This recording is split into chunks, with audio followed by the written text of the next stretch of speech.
Quinta parte, Libre Tierra. Segunda parte del original en alemán. Libre Tierra, la condición básica para la paz. Conferencia pronunciada en Zúrich el 5 de julio de 1917.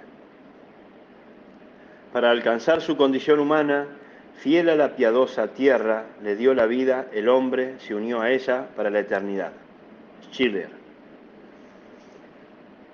La paz interior y la paz entre los pueblos tienen un origen común. Sus causas originales son idénticas. Entre dos estados que son realmente sanos interiormente, vale decir que gozan de una verdadera paz civil. No puede producirse una guerra, del mismo modo como no es posible que una paz verdadera pueda prosperar entre dos países, mientras en ellos se agite la lucha de clases. Quien entonces desee la paz entre los pueblos debe saber que únicamente podrá hallarla en el altar de la paz civil. La paz civil o social es el germen que engendra la paz de los pueblos. Luego, todo lo que deba sacrificarse en bien de la paz interior corresponde también íntegramente al ara de la paz internacional. Más aún, la situación es tal que ni nos tendremos que ocupar más de la paz internacional. Una vez que hayamos sacrificado por la paz interior todo cuanto deba ineludiblemente sacrificársele. Ya al comienzo de la presente guerra internacional, hombres perspicaces predijeron que degeneraría en una guerra civil general y hallaría en ella su terminación. Puede ser que así sea, pero la expresión degenerar no es la que corresponde en este caso. No es la guerra entre naciones la que degenera en guerra civil, sino que a la inversa es la guerra civil, llamada también lucha de clases, la que socava las entrañas de todos los pueblos civilizados y que, siendo cohibida por los medios violentos, busca un desahogo en la guerra internacional. Es decir, degenera. La guerra internacional es, pues, una manifestación que acompaña como fenómeno secundario de la división del pueblo en clases, de la lucha existente de esas clases entre sí a la guerra económica civil. El origen del estado de guerra civil, imperante en todas las naciones civilizadas, es de naturaleza económica. La división en clases de los pueblos civilizados, que fatalmente se produce por la organización humana antinatural, es, por sus efectos, similar al estado de beligerancia. Al final de cuentas, las guerras y cacerías de esclavos de épocas pasadas nunca tuvieron otro objeto que el de producir por la fuerza exactamente el mismo estado de cosas que hoy admiramos bajo el nombre de orden civil, o sea, la creación de una clase especial de trabajadores sobre la cual la clase dominante pueda descargar todas las penurias de la vida. Esta división del pueblo en rentistas y burros de carga es antinatural y en consecuencia solo puede ser mantenida por procedimientos violentos, tanto físicos como morales, pero ante la violencia reacciona la violencia. Ella significa la guerra. Si la economía en orden, la paz también está asegurada. Los contrastes del mundo espiritual casi nunca amenazan seriamente a la paz. Aún las mismas guerras religiosas tuvieron móviles bien simples, de carácter económico. La raza y el idioma tampoco originan una guerra, y en general la guerra ya nada tiene que ver con las manifestaciones intrínsecas de la vida.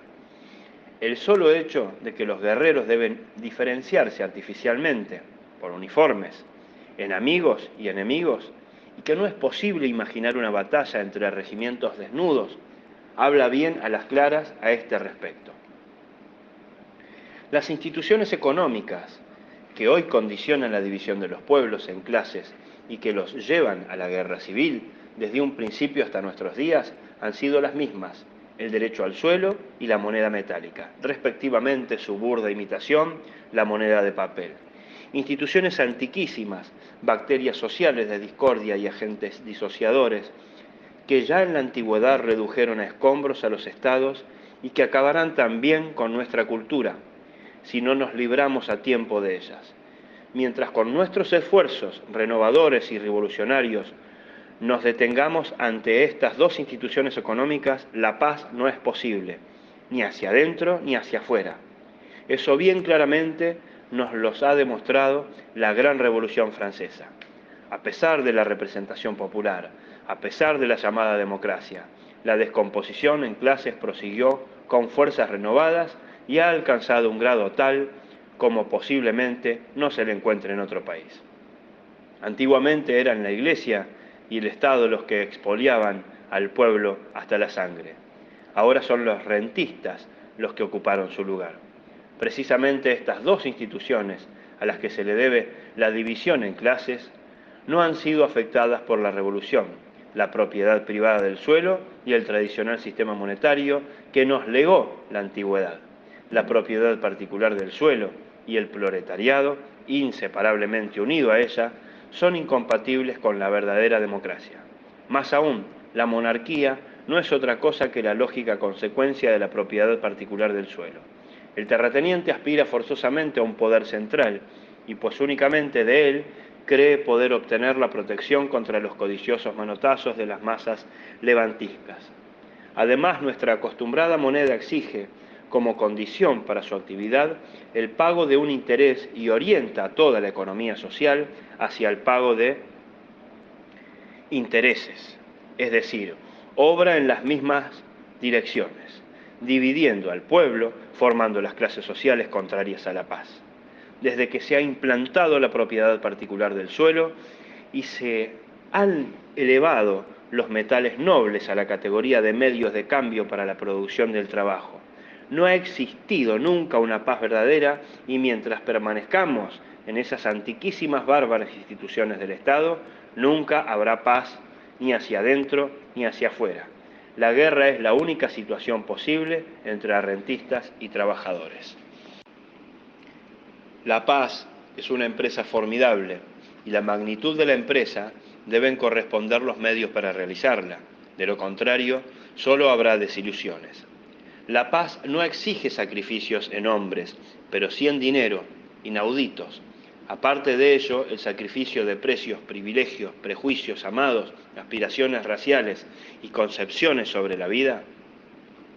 Ciertamente que los hechos son tales que cuando hayamos sacrificado al glotón, llamado la paz, todo cuanto sea necesario sacrificarle, importantes sectores del pueblo en todos los países exclamarán con toda convicción: preferimos la guerra a la paz, así como aún hoy es dable observar con bastante frecuencia que personas que pierden su fortuna en un escándalo bursátil recurren decididamente al suicidio.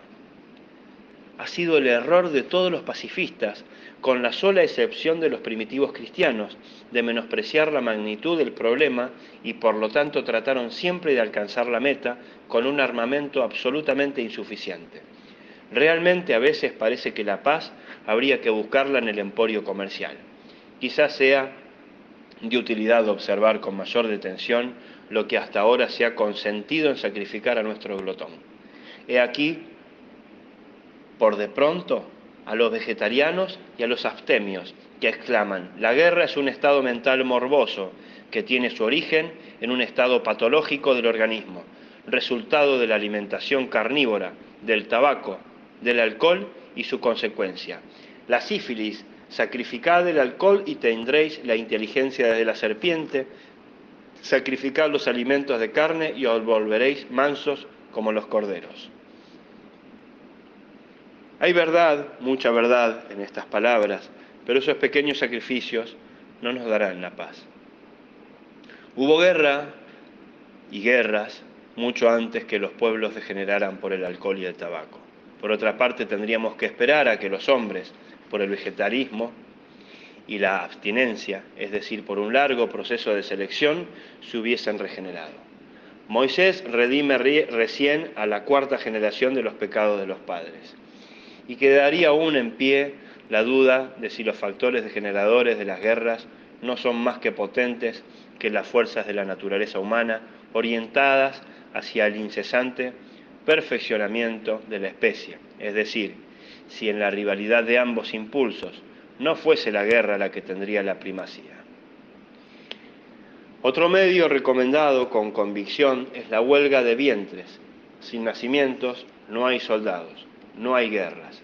Este procedimiento es, por cierto, infalible, pero quienes disfrutarían de la bendición de la paz. Únicamente los hijos de las rompehuelgas, y para ellos tendrían pues que sacrificarse todos los demás. Se recomienda también la resistencia al servicio de las armas. También este procedimiento resultaría eficaz, a condición de que todos lo cumplan, como en general se lograría mucho si todos fuésemos héroes. Pero ¿dónde están esos héroes?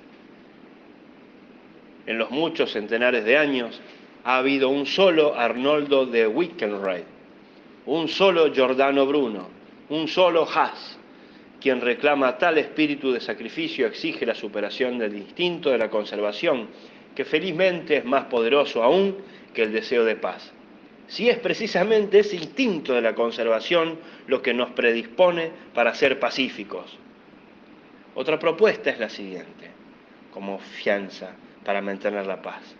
Toda nación deberá depositar en algún lugar cierta suma de oro. Si un pueblo le declara la guerra a su vecino, al agresor pierde lo depositado. Qué lindo sería esto, qué sencillo y ante todo, qué barato. Y otro más allá propone el derecho exclusivo de fabricación de material bélico se confiere a un país neutral. Sin pólvora no hay guerra. También este es un medio realmente barato para el afianzamiento completo de la paz. Qué fácil le sería entonces al atacante prepararse secretamente para la guerra y caer sobre el vecino completamente indefenso. Asombra la facilidad con que algunos cerebros resuelven el problema de la paz. La solución más sencilla a todas estas cuestiones la da el guerrero. Él somete al enemigo, le pone el pie sobre el pecho y le pregunta si quiere hacer la paz. En estas condiciones subsisten durante la paz todos los factores que indujeron al adversario a hacer la guerra. El lugar de la vieja manzana de la discordia será ocupado por una nueva. El vencedor está satisfecho y el vencido piensa en la revancha. Un buen día buscará un conflicto y se abalanzará sobre su contrincante. Si tiene éxito, se invierten los papeles y la manzana de la discordia renace fresca y más lozana que antes.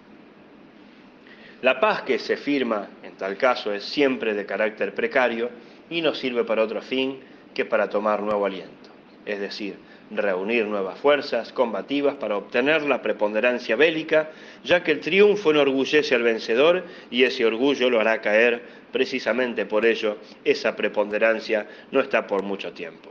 Y nunca permanentemente de su parte, la paz militar es insostenible por su naturaleza misma. A esta paz establecida por la preponderancia de las fuerzas, los hombres de Estado oponen como paz esa situación de calma resultante del equilibrio de las fuerzas. Sin la fuerza de las partes, estas balanceadas de tal modo que nadie pueda contar con seguridad con el triunfo. Nadie tendrá el valor de perturbar la paz, aquella paz. Así lo afirman los hombres de Estado, y mientras el equilibrio de las fuerzas no se altere, el Dios de la guerra no se moverá. Del mismo modo como no se decida el asno de Buridán entre uno y otro fardo de pasto, mientras estos eran iguales. Para determinar ese equilibrio, los políticos se valen con preferencia del arte de medir, recortan los límites de los países hasta que juzgan haber producido el deseado equilibrio de las fuerzas. Pero las fuerzas cuyo equilibrio se desea establecer no están supeditadas únicamente al arte de medir.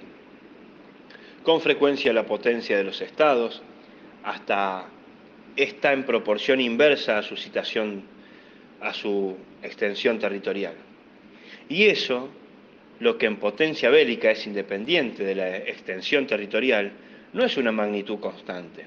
El aumento de la población, las condiciones sociales, la técnica militar, los medios auxiliares económicos, en resumen, todo aquello que influencia decisivamente el poder defensivo es de variación continua. ¿En qué forma extraordinaria ha sido debilitado el poder británico por el submarino?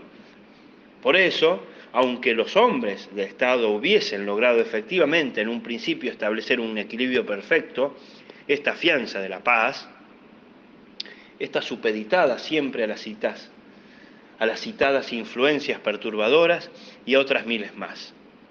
Así, por ejemplo, la sola diferencia de la natalidad bastaría para alterar el equilibrio. Si en un país la mortalidad de los lactantes es combatida más eficazmente que en otro, el equilibrio ya desaparece.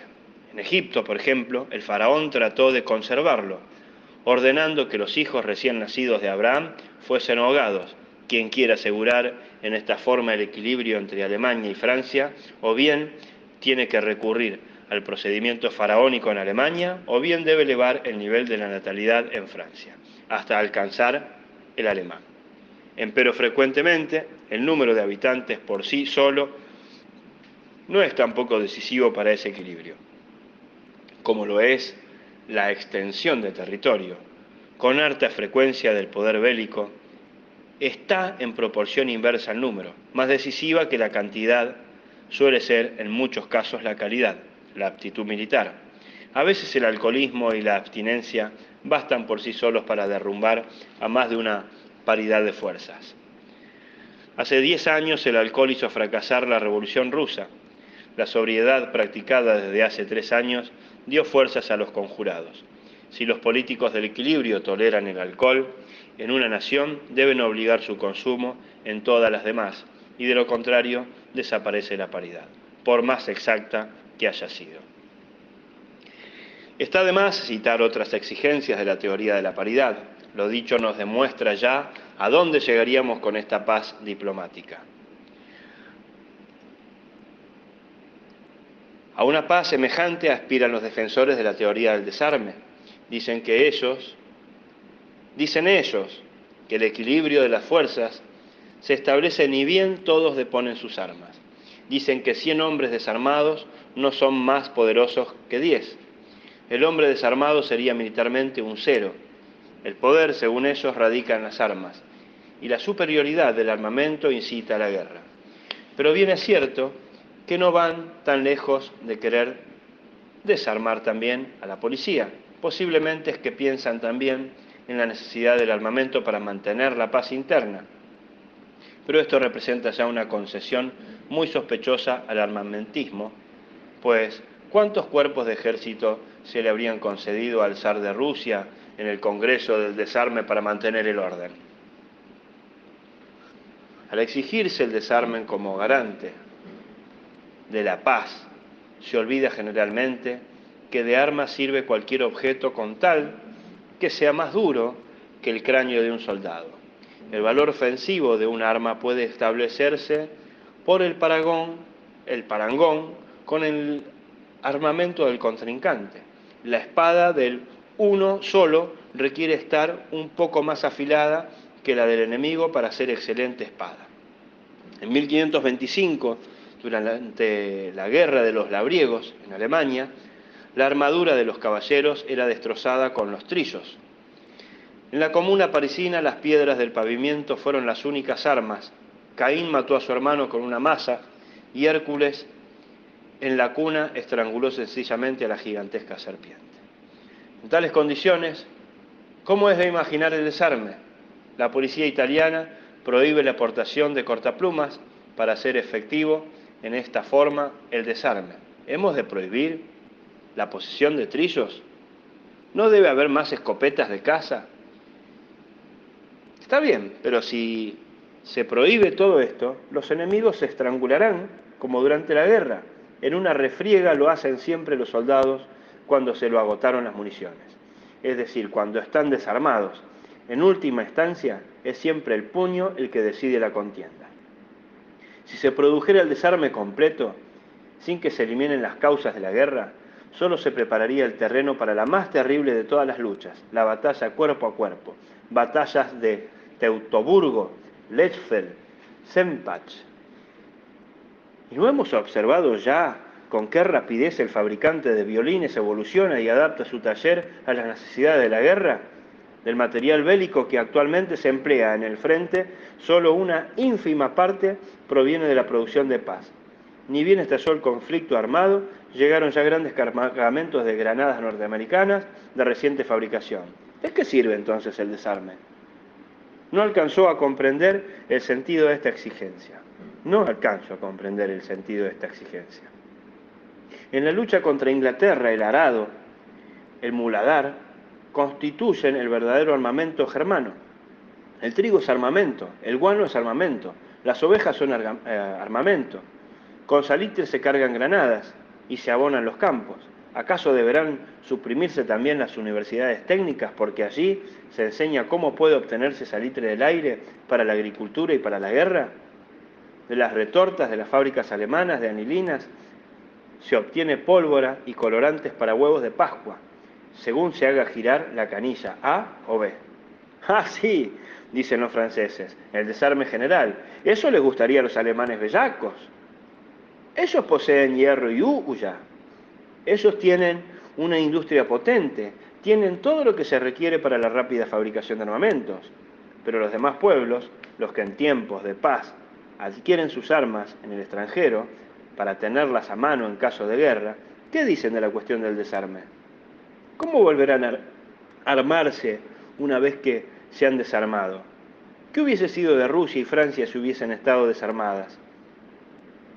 Por la rápida transformación de su formidable industria, en un abrir y cerrar de ojos, los alemanes se hubiesen armado blindando y pertrechado y hubiesen hecho frente con nuevos cañones a los franceses y rusos armados con trillos y el gorro frigio. El hombre ya nace con armas, así como allá en las oscuras épocas del Génesis demostró el más fuerte de la lucha contra los animales armados de la naturaleza, los osos de las cavernas y los tigres precisamente, por su desarme total, así también está siempre armado frente a sus semejantes. Su inteligencia y su aprendizaje escolar constituyen, a la postre, el armamento más eficaz y el desarme es un disparate. Con ello no quiere decirse que el armamento asegure la paz. La inutilidad del desarme está muy lejos de demostrar la exactitud de la tesis. Quien quiera la paz, que se arme para la guerra. El desarme es factible y si se emplea el dinero así ahorrado para dotar a nuevos rentistas, a 100 millonarios nuevos, daño que no podrá hacer ni aprovecho a nadie, pero la paz no tiene absolutamente nada que ver con el desarme ni con el rearme. Otra paz, en la que se cifran grandes esperanzas, especialmente en América, es la paz policial. La unión de estados, tal como fue propuesta por el presidente Taft para la imposición de la paz. Taft es de pretensiones realmente modestas con respecto a la paz.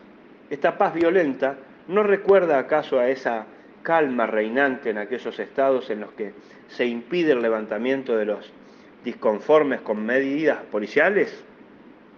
Por lo demás, ese ideal de paz de Taft, en lo que se refiere a la tranquilidad interior, ha sido realizado en todas partes. Quizás hayan sido los batallones de Pinkerton los que hayan sugerido a Taft la ingeniosa idea de forzar la paz internacional por el poder policial.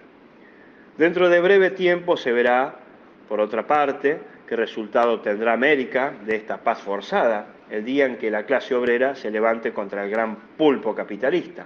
Veremos entonces si Mr. Taft, en caso de sus batallones de Pinkerton resulten insuficientes, dirige un llamamiento a su liga pro obtención forzosa de la paz, League for the Enforcement of Peace, para balear a mansalva a los explotados y revolucionarios obreros.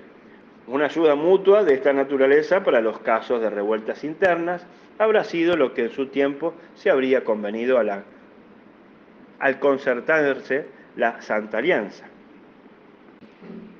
La propuesta más comentada para la consolidación de la paz, de la que sus simpatizantes esperan el mayor éxito, es la paz estructurada sobre el derecho internacional.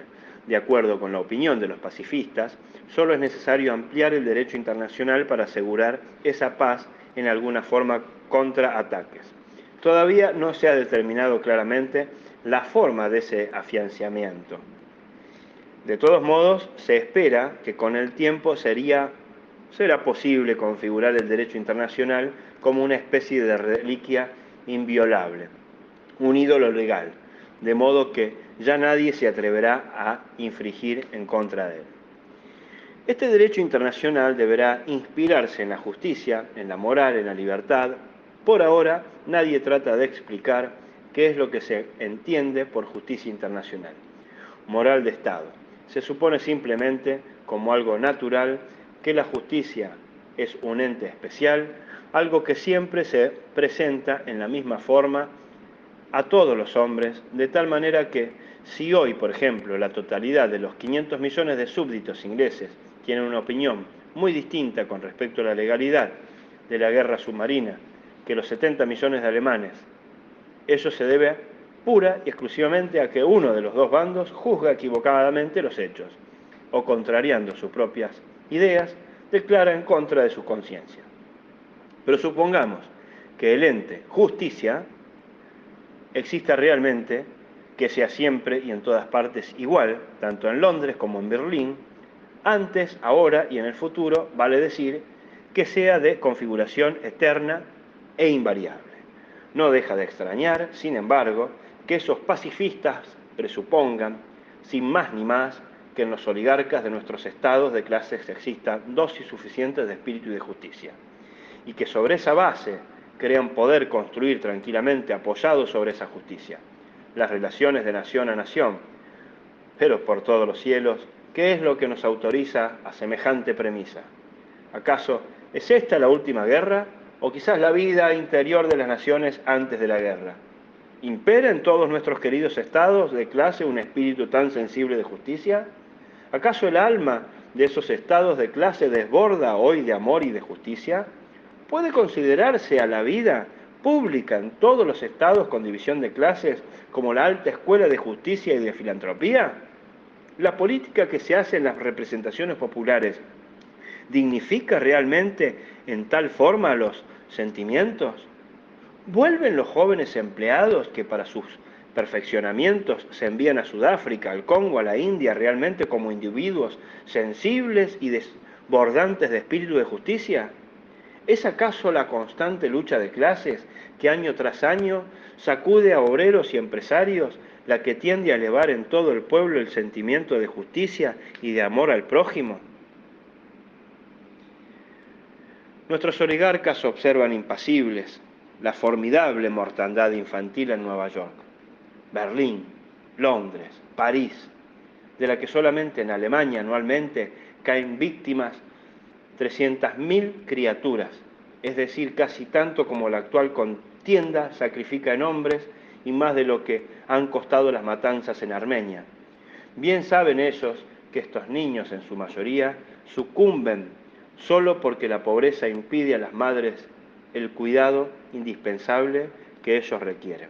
Pobreza y necesidad en los mismos países en los que 100.000 millonarios ya no saben qué hacer de puros soberbios. ¿Acaso uno solo, nada más que uno de esos oligarcas alguna vez se ha rebelado contra esa situación? Y en esos mismos hombres tenemos que suponer súbitamente tanto amor a la justicia que de inmediato se indignen y se exasperen si allá a ellos, en la Turquía, dos pueblos se van a las manos. ¿Puede creerse que ellos de inmediato, como los cuervos ante la aparición de un ave de rapiña, acudan a todas partes en ayuda? ¿Quién quiere ejercitarse en la práctica de la justicia que comience por de pronto por su propia casa, en la comunidad, en el pueblo? Una vez que esté afianzada la paz en la propia nación, una paz civil profunda, leal, recién la división de clases en el país habrá sido vencida y exterminada. Entonces sí podremos buscar nuevas conquistas en el terreno de la justicia y tratar de conciliarnos con los extraños, sobre todo sobre ese mismo terreno. Mientras esto no se haya realizado, no nos queda otro recurso que tratar de eliminar lo más radicalmente posible todo lo que pueda conducir a un razonamiento entre los pueblos, extirpar toda manzana de discordia. Muy bien, dirán aquí los pacifistas, eso es precisamente lo que queremos. Por el derecho internacional queremos eliminar todo motivo de discordia. Por eso aspiramos precisamente a la ampliación y al afianzamiento del derecho internacional. El derecho de la autodeterminación de los pueblos debe ser ilimitado, lo mismo que la soberbia la soberanía del Estado. En cambio, yo afirmo los derechos de los pueblos, el derecho de las masas, es ya demasiado grande, excesivamente amplio. Los derechos de las masas nunca podrán ser lo bastante limitados. En cambio, los derechos de la humanidad deben ser ampliados hasta el máximo, pues sí, ya en la actualidad los pueblos abusan de sus derechos.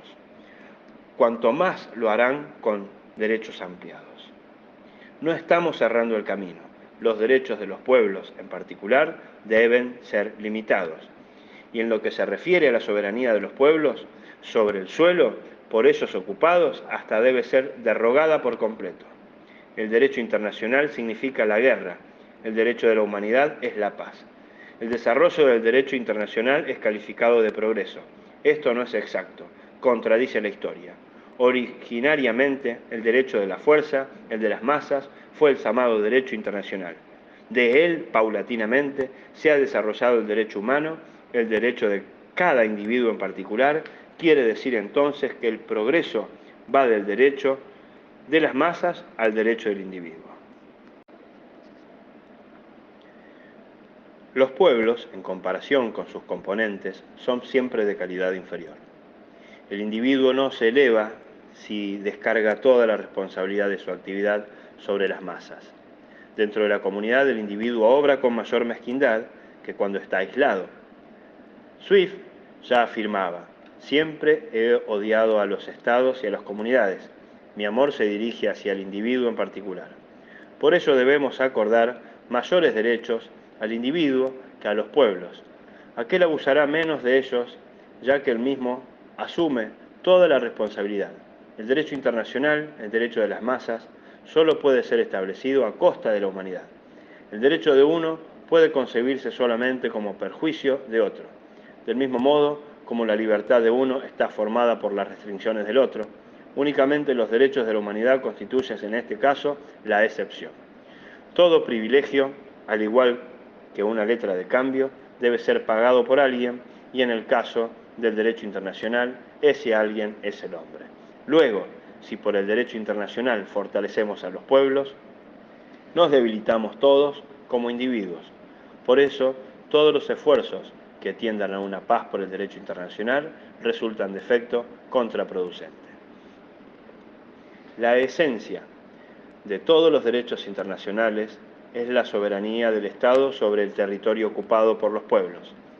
Es entonces aquí donde hay que buscar el origen de todas las discordias, de todos los conflictos. Con ayuda de la soberanía del Estado ha sido posible reducirle deliberadamente el mundo al hombre para reducirlo finalmente a un extremo tal que se muere de hambre, de sed, de frío.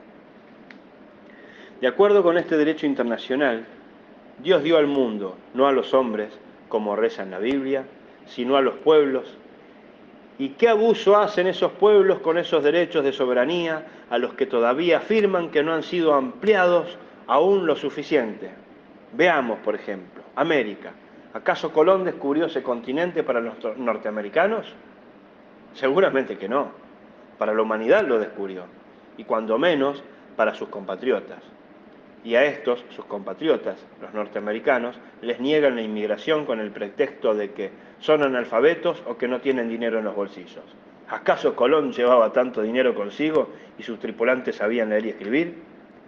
Los americanos rechazan también a los enfermos, los gitanos, los ciegos, los rengos y los ancianos, y se apoyan para ello en su soberanía, en el derecho internacional, en el derecho de la autodeterminación, que ahora se quiere ampliar y asegurar. América para los americanos, dicen entonces despectivamente. Y van aún más lejos, diciendo América para la raza americana. Y con ello le niegan la entrada a su país al tronco principal de la especie humana, al más antiguo y más numeroso, a los mongoles, en base al derecho de los pueblos, en base a los derechos de soberanía. Y a este derecho perverso hemos de ampliarlo todavía para consolidar la paz, protegerlo contra la violación. Veamos una vez más claramente lo que significa todo esto, pues es muy posible que la política racial americana se dirija algún día hacia también contra los europeos. Lo mismo como sería posible en esta política racial americana, sea la componente negra, sean los habitantes negros los que adquieran la preponderancia. Fieles al lema, América para los americanos. Y estos se erigen alrededor de ese formidable continente que Colón regaló a la humanidad, una barrera aduanera, y desalojan por su política proteccionista, por los derechos prohibitivos fijados arbitrariamente a los europeos de sus mercados. Hoy es la importación la que desean herir, mañana será la exportación, de tal manera que los europeos siempre deben contar con la posibilidad de que para ellos un día el mundo se habrá archivado por toda la extensión del continente americano o por lo menos en la de los Estados Unidos. Pero la población de Europa no le puede ser, por cierto, indiferente si un continente como el americano es tachado del mapa mundial. Pero ellos, para ellos, el efecto de la pérdida económica de un continente significaría lo mismo que si se lo hubiese tragado el océano. Hasta ahora los europeos han tolerado todo eso, ya que ellos mismos proceden en forma idéntica frente a los demás pueblos. Pues al igual que los americanos, cualquier pueblo advenedizo, reunido violentamente por el poder de un déspota, dice: nuestra tierra, nuestra propiedad exclusiva. Nosotros la explotamos a nuestra voluntad y a nuestro parecer, gracias a la soberanía que nos asegura el derecho internacional. De la misma manera, los australianos niegan incondicionalmente la entrada a su país a los japoneses, a pesar de que ese país está escasamente poblado y los japoneses apenas saben dónde ubicar el excedente de su población.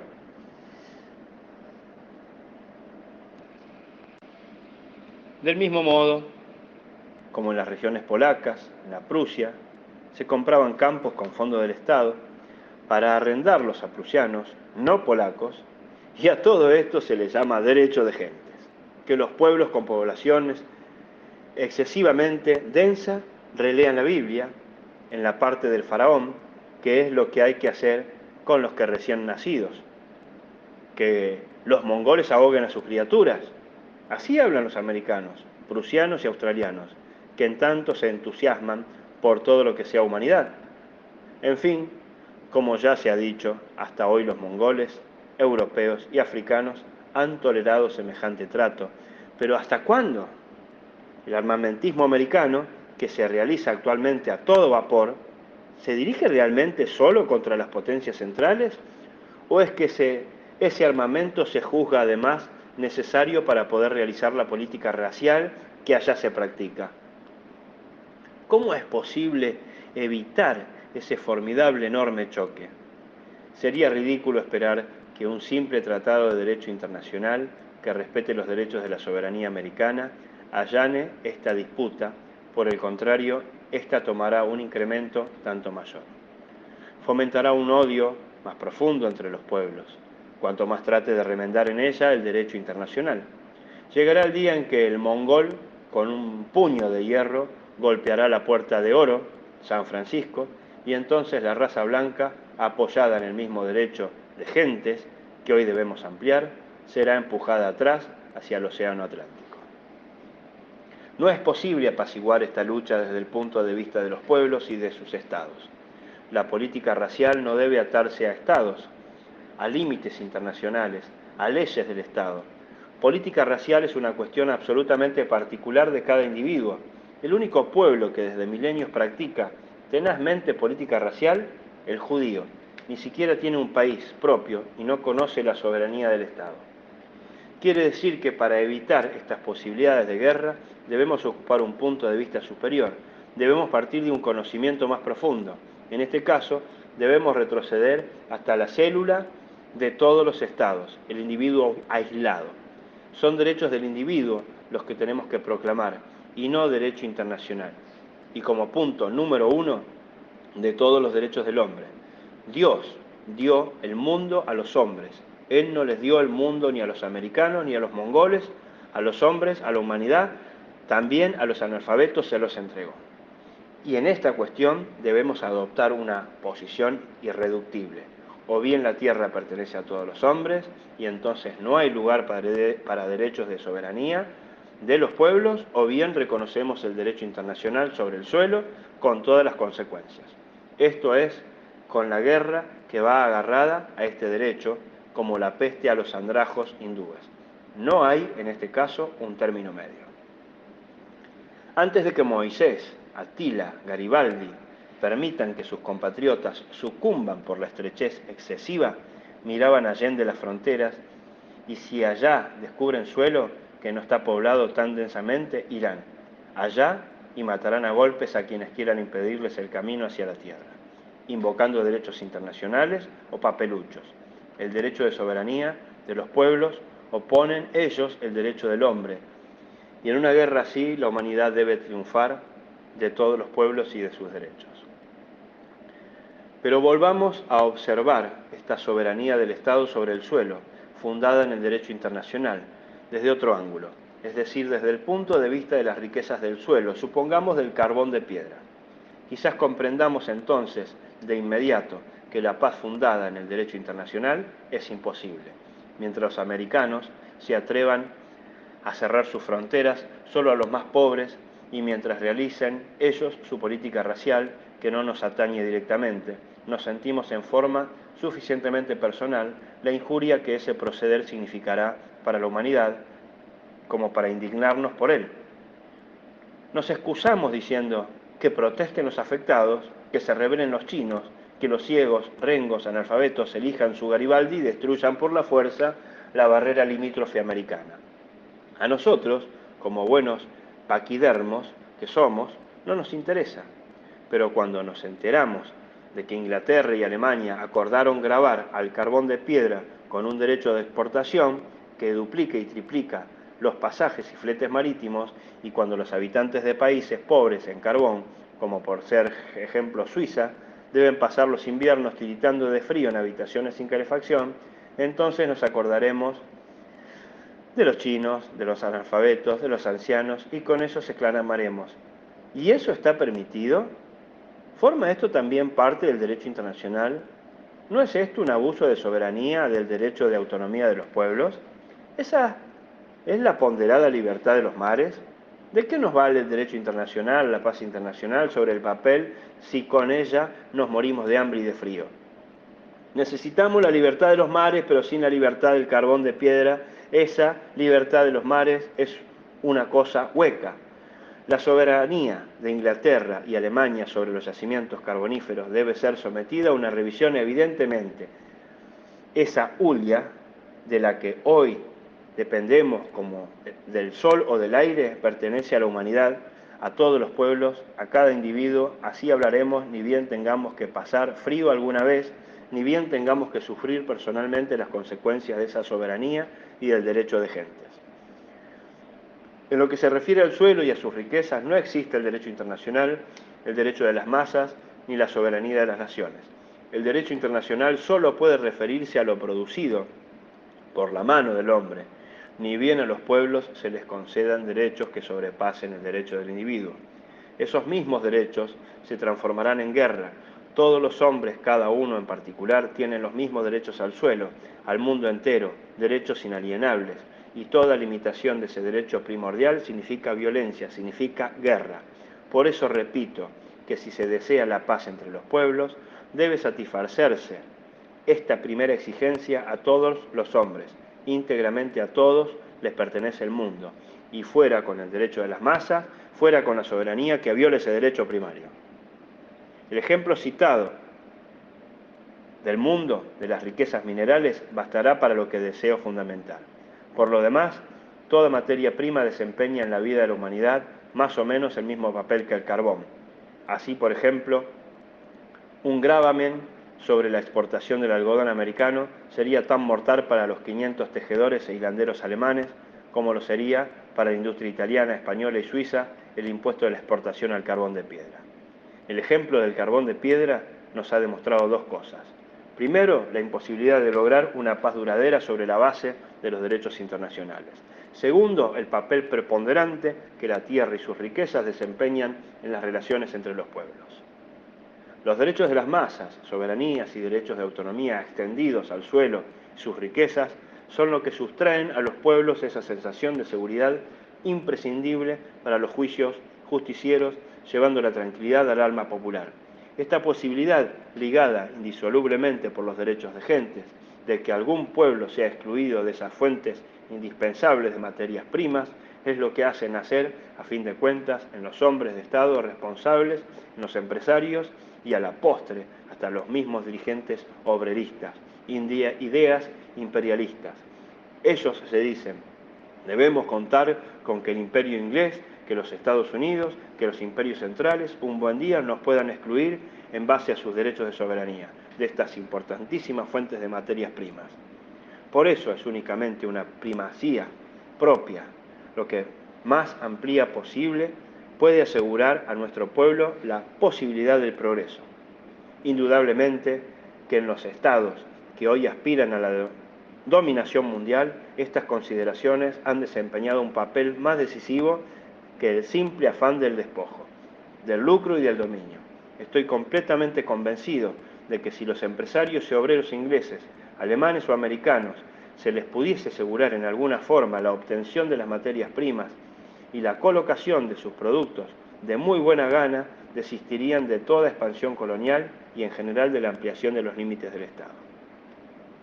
La soberanía aplicada al suelo y a sus riquezas por los amados pueblos, el derecho de gentes, convierte forzosamente al globo terrestre en manzana de discordia, de la cual todos no solamente pretenden la parte mayor, sino el total, ya que generalmente la necesitan indispensablemente, y para que ese objeto de disputas no sea tratado con espíritu de conciliación, de la razón, del amor y de la humanidad, de eso se encarga a su vez en todas las naciones el derecho del suelo, y de eso se cuida el espíritu de violencia, de opresión, el engaño y la mentira que brota de todos los poros del estado de clases, erigido sobre la base de la propiedad particular del suelo, hombres que se han criado entre señores y siervos, entre derrochadores y desposeídos, llevan forzosamente a todas las negociaciones internacionales ese razonamiento envenenado que desde un principio excluye toda posibilidad de entendimiento. Todo se convierte en este ambiente en un polvorín para convencernos de la verdad de esta afirmación. Debemos analizar más detenidamente la idea rectora de toda fundación de Estado y su conservación. Rousseau dijo: quien plantó el primer poste de alambrado en la tierra y dijo: este terreno es mío, y halló tontos que se lo creyeran, echó las bases de los estados actuales. Con ello afirma que la institución de la propiedad particular rige al espíritu del Estado, que la renta territorial que nace con la fijación del poste de cerco es el alma real del Estado. El Estado se afirma sobre ese poste, así como la chaucha se enrolla alrededor de su estaca, la hiedra trepa por las paredes si la estaca es torcida. El tallo de la chaucha también lo será si arrancamos la estaca. La planta carece de apoyo y cae. Si el derecho del suelo es sano, la vida del suelo, de la nación, también lo será. Si ese derecho es fruto de la violencia, el Estado también le será imposible mantenerlo sin la violencia. Esto es lo que dice Rousseau. Se reconoce de inmediato como el espíritu de la violencia que la explotación del engaño se desarrolla por el espíritu de ese poste de alambrado. Si nos lo formulamos la pregunta de cómo realmente puede ser protegido ese poste contra los ataques de las masas populares por él desposeídas, es evidente que para ello no basta la fuerza bruta, ya que esta es la fuerza de las masas, un privilegio de los desheredados, de los proletarios. No para proteger el poste de alambrado se requieren fuerzas superiores. La aureola del prestigio, plenos poderes, idolatría legalista, y para organizar todo esto metódicamente, se constituye el Estado tal cual es hoy.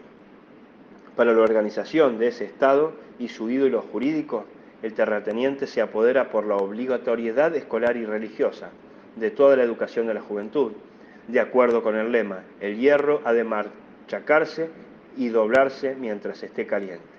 Lo que debe enseñar, ocultar y prohibirse lo señala él, el propietario del suelo. La supervisión de las escuelas y de la Iglesia ha sido calificada siempre por los hombres de Estado perspicaces como la tarea más importante de la división pública. Los maestros, los clérigos, los historiadores deben prestar juramento por el cumplimiento de sus obligaciones ante el poste de alambrado. Quien no se doblega puede morirse de hambre si no es ajusticiado, quemado o desterrado a la Siberia. Y en esta forma del poste pudo resistir a todos los ataques, aún el de la Gran Revolución Francesa, y conservarse hasta nuestros días una obra maestra de primer orden de la educación. ¿Cómo es posible? Nos preguntamos todos confundidos. Que haya hombres que compran y venden el suelo como una vulgar mercancía, si de él depende la humanidad como el aire y del agua. ¿Cómo es posible que el desposeído tolere, aunque sea solo por 24 horas, semejante afrenta que lo desarraiga y lo deshonra? Y a pesar de todo, el poste de alambrado permanece intacto. Esto no se ha producido de manera normal. La verdad ha sido tergiversada por los empleados en la escuela, en la iglesia, abusando de sus sentimientos religiosos. Tantas veces y con tal insistencia se les ha repetido al pobre ser humano la frase «dada al César lo que es del César», que finalmente las leyes se convierten en un ídolo venerado a distancia por el pueblo. Solo así puede explicarse el misterio. Que el poste de cerco pudo ser protegido contra todos los revoltosos. La gran masa del pueblo, bajo la influencia de la iglesia y de la escuela, nunca pudo ser convencida por sus conductores naturales a que derribara ese poste, esa reliquia inviolable de la propiedad privada. No sabemos si reflexionar por encima de esta verdad resulta de importancia capital para comprender exactamente el espíritu rector de las naciones actuales.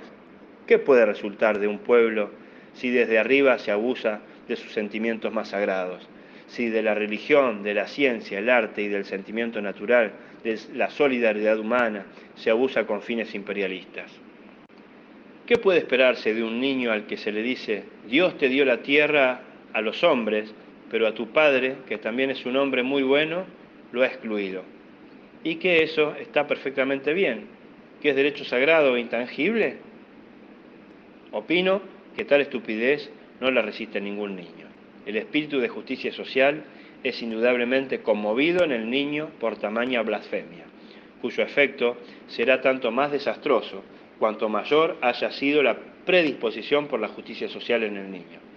En el momento en que al niño se le dice que su padre no tiene ningún derecho al suelo, que es un hombre miserable, un proletario, ese niño quiebra espiritualmente. Ya nunca sabrá distinguir claramente lo justo de lo injusto. Se le ha hecho un daño.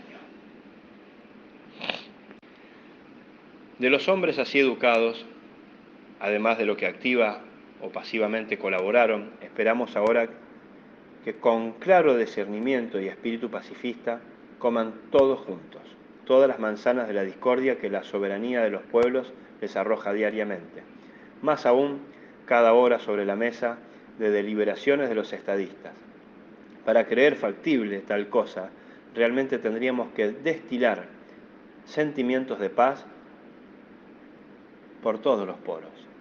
Aparte de todo esto, no debemos olvidar los otros efectos del derecho del suelo, la instigación general en un estado de clases, las luchas políticas de las cuales hasta los mismos participantes inmediatos afirman que corrompen las conciencias, las luchas por los salarios, las huelgas y los paros forzosos, los choques con la policía, los batallones con Pinkerton, etc. Entonces llegaremos a la convicción de que, hasta tanto este derecho del suelo no haya sido abolido, es imposible que ese espíritu de magnanimidad y realmente liberador, que en ninguna parte es tan necesario como precisamente en las negociaciones internacionales, pueda prosperar. Resumiendo, quisiera expresar todo lo expuesto de la siguiente manera. La soberanía ilimitada sobre el suelo y sus riquezas, concedida hoy a los amados pueblos, a las masas y sus estados, constituye el polvorín de la guerra, y el fulminante necesario lo brinda el espíritu perverso que ha sido cultivado desde sus comienzos y que seguirá siendo cultivado por el estado de clases basado sobre la propiedad particular del suelo. Paz y propiedad del suelo, tanto nacional como particular, son sencillamente incompatibles, y es inútil hablar de paz hasta tanto no hayamos exterminado íntegramente de la tierra esas antiquísimas y bárbaras instituciones. Más de una hermosa concepción fracasó ante las complicaciones que su realización traía aparejadas. La realidad es otra. Violentamente chocan las cosas en el espacio, pero en cuanto a la idea de la libre tierra, no son de temer tales inconvenientes. La práctica es, en este caso, de una sencillez realmente ejemplar. Puede ser enunciada íntegramente en las dos proposiciones siguientes. Proposición primera. En todos los estados que se adhieran a la Gran Liga de la Paz, el derecho particular sobre el suelo, propiedad privada de la tierra, será abolido completamente. La tierra será entonces propiedad del pueblo y se entregará a la explotación privada por arrendamiento al mejor postor en remate público. Proposición segunda. En estos arrendamientos públicos podrán participar todas las personas, cualquiera sea el lugar de su nacimiento, cómo y qué idioma hablen, los vicios que tengan, los delitos que hayan cometido, cuáles dolencias los apenan, en fin, todos los que tengan faz humana. El dinero percibido de los arriendos será distribuido íntegramente y por partes iguales entre las mujeres y los niños, no haciéndose aquí tampoco ningún distingo referente al origen de las mujeres y de los niños. Véase a este respecto el párrafo 1 siguiente. Estos fundamentos de la libre tierra son también los fundamentos para la paz universal. ¿Y qué paz? Una paz que no trata de extirpar hipócritamente las aspiraciones nobles, imperialistas, no las califica de incultura ni barbarie, sino que las satisface. Las eleva, aspiración a todo hombre sincero, sano, el imperio de toda la tierra se realiza. La proposición primera ataca al estado de clases en sus raíces. El pecado, que constantemente debía engendrar el mal, ha sido purgado y redimido. Ahora la paz reina junto a la lumbre hogareña, en la comunidad, en el pueblo. Ya no existe más nadie que pueda obtener una ventaja especial de la estructuración del Estado. Ese ídolo moderno, y que trate de encomendar a esa maquinaria sin alma el cultivo de las ciencias, de la religión y de la escuela. Ese organismo, el Estado, ya no crece por sí solo, no se lo generan diariamente nuevos tentáculos con los cuales tratan de atrapar hasta el último hombre libre. El instinto de conservación de ese mecanismo ha sido exterminado, camina únicamente hasta donde se lo empuja, y nadie hablará de ideales del Estado, de aspiraciones nacionales, del alma de los Estados, del Dios del Estado, así como la diedra, que siempre procura llegar hasta lo más alto. Se derrumba para formar un despreciable montón de hojarascas, ni bien se le quita el sostén. Así también aquel ídolo que en el amenazante socialismo de Estado crece hasta convertirse en un monstruo que todo lo devora y todo lo digiere. Se reducirá a un siervo modesto que barre las calles, reparte correspondencia, limpia vagones de ferrocarril, desocina chimeneas, limpia las cloacas, investiga los orígenes de epidemias, vigila a los malhechores y al cual también le confiaremos tranquilamente nuestros zapatos para que los lustre, siempre y cuando lo haga más barato y mejor que otros lustrabotas. La inútil discusión sobre los objetos del Estado enmudece, ya que los fines de la humanidad se habrán reunido entonces otra vez en el único lugar donde pueden progresar provechosamente en el pecho de cada individuo. Con la proposición primera caen completamente por sí solas todas las cuestiones agrarias especiales que condujeron a la formación de la barrera aduanera y que originaron la horrenda idea del Estado de economía cerrada, autarquía.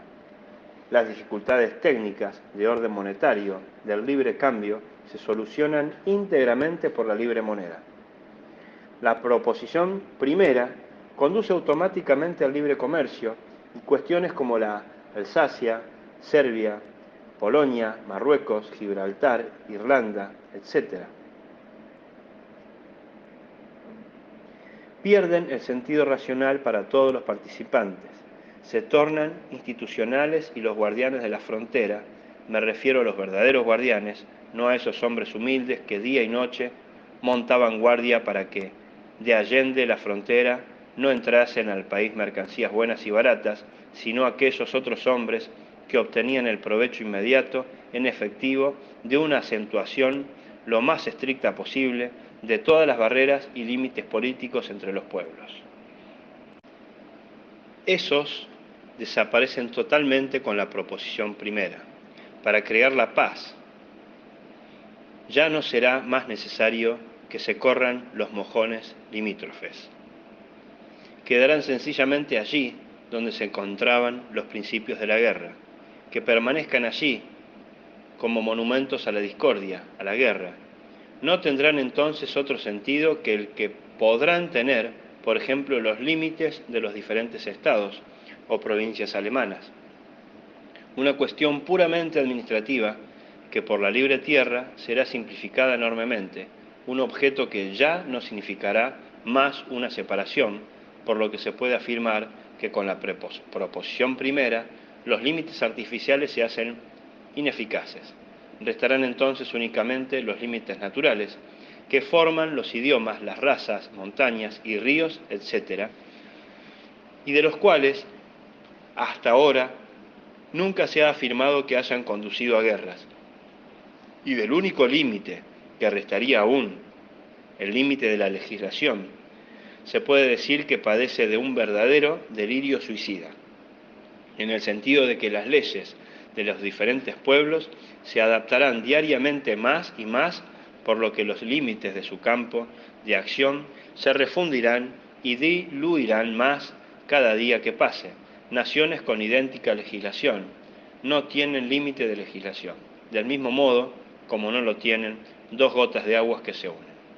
Al final de cuentas, la mayoría de los países se han copiado recíprocamente las constituciones y las leyes. Y esta copia se generalizará más y más.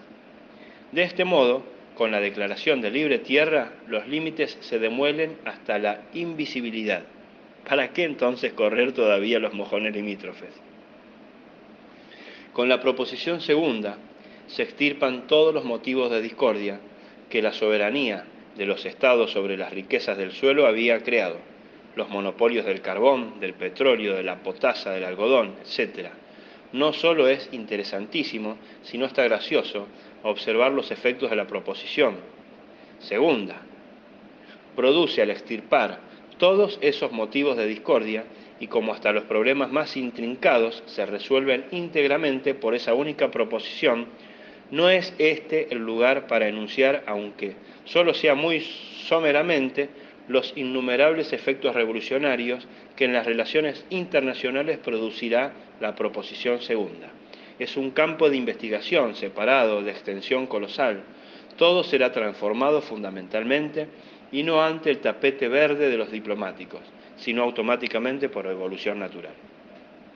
Será suficiente mencionar aquí que si algún pueblo intentara usurear con sus riquezas minerales en perjuicio de otro, por ejemplo por la creación de un monopolio de potasa o de algodón, esa acción recaería duramente sobre ese mismo pueblo, ya que las ganancias monopolistas que deben repartirse atraerían hacia ese país a los haraganes de todo el mundo. Todos los vagabundos desocupados crónicos, gitanos, se precipitarían allí, donde se exportan las riquezas del suelo grabadas con derechos, y ellos serían entonces los únicos que se alegrarían realmente por los precios aumentados de la potasa, del carbón, del algodón, y que estudiarían con verdadero interés las cotizaciones bursátiles. Nada de monopolios, por favor, nada de usura con nuestras riquezas minerales. Seguirá en el estado de la libre tierra.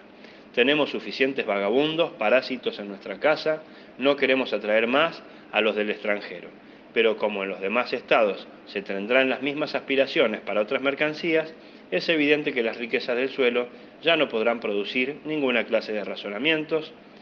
La absoluta exención de derechos que se establece por las proposiciones primera y segunda coloca automáticamente todas las riquezas minerales bajo el dominio mundial. Ella paralizará todas las fuerzas que hoy empujan hacia la explotación usuraria de las riquezas. Por otra parte, estaríamos en un error si supusiéramos que con la declaración de la libre tierra todas las naciones serían invadidas por toda clase de individuos. quizá por individuos indeseables. Se argumenta que si hoy ya millones de hombres van de un lugar a otro sin descanso, como trabajadores migratorios, el número de ellos aumentaría aún más considerablemente con la declaración de libre tierra. Sin embargo, se producirá un fenómeno contrario, ya que con el deseo de viajar, las ansias de recorrer el mundo, lo que induce a los trabajadores migratorios a abandonar la familia, los amigos, la patria, la iglesia, para bajar en Pensilvania a las minas de carbón, a fe que la dura necesidad es la fuerza de los que los empuja, y ellos se demuestran bien claramente con la repatriación de los emigrantes italianos. La necesidad los arroja de su patria, el amor a ella los hace regresar. Pero esa necesidad desaparecerá con la libre tierra.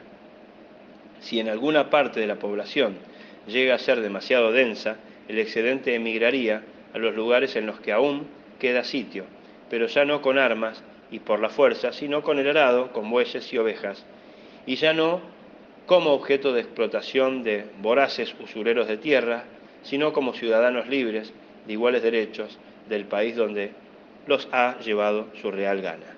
La libre tierra es la válvula de seguridad general. Con ella la humanidad se distribuye libremente, sin razonamientos, por sobre toda la superficie del mundo. La libre tierra nos abre un mundo completamente distinto al actual, corrompido desde sus bases por la soberanía particular y del Estado sobre el suelo. Libre tierra significa una revisión fundamental de todos nuestros conceptos. En el campo político y económico no existe casi ninguna teoría que no sea derribada por la libre tierra. Libre tierra lo alcanza todo. Para finalizar, quisiera advertir todavía que un pueblo en particular no está en absoluto supeditado para la realización de libre tierra, a la concertación de tratados y convenios internacionales. Con la declaración de libre tierra, el pueblo que inicia la acción prácticamente ganará tal excedente de fuerzas por la eliminación de todas las disensiones internas y de las estériles luchas políticas, que podrá aplicarlo en las obras del valor real, de tal modo que bien pronto las miradas de todo el mundo convergirán sobre él y se investigarán las causas de ese esplendor triunfalmente, como todo lo noble y lo bueno, la libre tierra conquistará el mundo. Pie de página. 1. Plan de pacificación de Wilson, junio de 1918. Reducción de los ejercicios al extremo necesario para mantener la seguridad interior. Los antecesores de Wilson habían obrado de acuerdo con este principio y sin ejército Wilson entró en la guerra. 2. Ha sucedido en el interín, por tonelada de carbón del Ruhr, los suizos pagan 190 francos, es decir, el décuplo del precio que abonan los alemanes, febrero de 1921. 3. Así, por ejemplo, Lasalle, Liebknecht, Bebel no fueron enemigos incondicionales del derecho de aduana. Socialdemocracia y política aduanera, M. Elserberger, editorial Volkswagen, Múnich, Gladbach, 1908. 4. Los Estados Unidos producen 50% total mundial de cobre, 40% del hierro, 45% del carbón, 60% del algodón, 65% del petróleo. 5. Véase Walter Rathenau, La nueva economía, S. Fischer, editorial Berlín. 6. Para reconquistar las provincias que se le arrebataron para conquistar al mundo, Alemania solo necesita crear una situación ejemplar, en fin, resolver la cuestión social. Toda nación que copie entonces las leyes alemanas se incorporará como ello al Reich alemán.